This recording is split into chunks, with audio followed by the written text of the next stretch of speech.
Today I'm going to teach you guys how to do 3 different types of braids.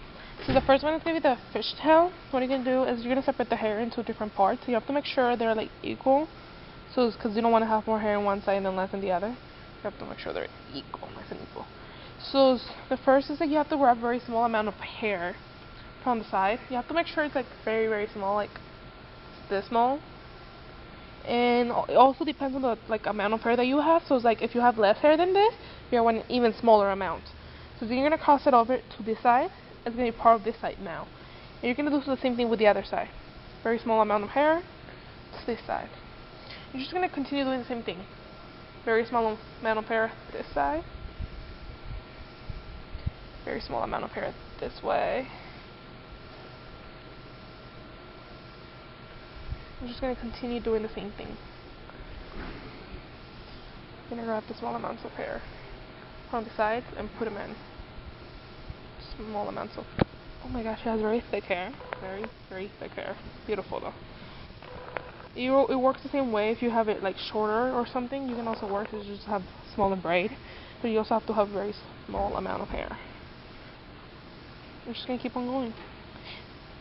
So this is pretty much the idea of how a fishtail will look from up here. As you can see, this is pretty much the idea.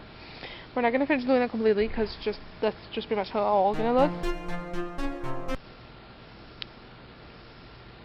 Today I'm going to teach you guys how to do a mermaid braid. So you're going to grab a piece of hair from up here. And you must be wondering like why in the world am I like grabbing a piece of hair just in the middle of her hair. So the reason why, you'll see why. So you're going to divide it into 3 different pieces, just like a normal braid you would do, like a normal French braid. And you're going to start braiding it. So the difference between the mermaid and the French is that you're going to grab her hair from the sides, but you're not going to grab completely everything. You're just going to grab the outside, the one just right next to it, and then you're going to bring it in. And then you're going to do the same thing with the other one. Just going to grab the outside of it. Oh god. And you're just going to bring it in. Same thing with the other. Just going to grab the outside piece, and we're going to bring it in. Same thing again. Just going to wrap the little piece on the outside and bring it in. Little piece on the outside and bring it in.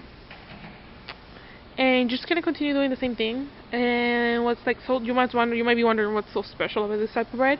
That as you have the pieces going on like this, you can also see her hair coming down. So that's like a really cool effect of how to do mermaid braid. So it's pretty much how to do it. I'm gonna teach you guys really quick how to do the 4-piece braid. For that you need to literally divide your hair into 4 different pieces. 1, 2, 3, and 4. And you have to pass it. You have to go over, under, over, under. So this one goes over the one right there. It goes between those 2. And then it goes under. And it goes over. And then the one over, it goes under. And then over.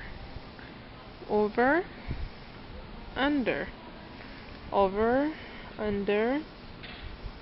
Over. Under. Over. Under. Over, under, over, under.